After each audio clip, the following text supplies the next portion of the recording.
bravery and courage, and I thought those were two incredibly strong, impactful pillars of mental health. When he passed away, the responders, they came to my home, and in the midst of the worst day of my entire life, they gave me rocks. They were these beautiful crystals, very smooth, very flat, and they had words: strength, bravery, courage, different things.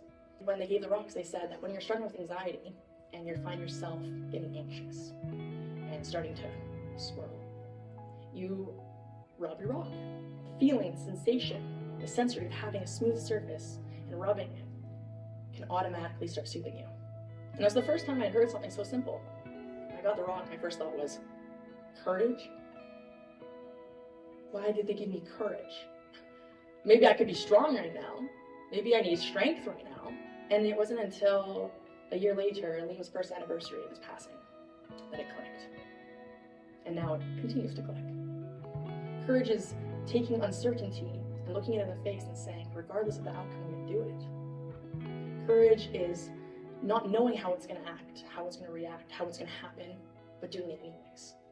It takes immense strength to admit that you're not doing well. I think everybody in this room can at some point agree, if you're not doing well, have you told your partner, your best friend, have you told your spouse that you're not doing well, or do you usually just keep it into yourself and say, I'll deal with it tomorrow? Till a point where it gets so bad that now there's a problem. But why are we always being so reactive? Can't we be preventative? If we learn the tools and we can target ourselves to start using those tools in our daily lives, don't you think there's improvement? It's not necessarily that mental health is something that you're going to struggle with your whole life and life sucks and it's only going to get worse from here. It can feel that way. I have felt that way. But the reality of mental health is when you're given the proper support, the proper recognition, you can start your healing process. And that's what it is. It's a healing process. It's a marathon. It's not a sprint. In the sense that you got to work on it day after day, week after week, month after month, possibly your whole entire life. But the point is that it gets better. And it does. Treatment helps.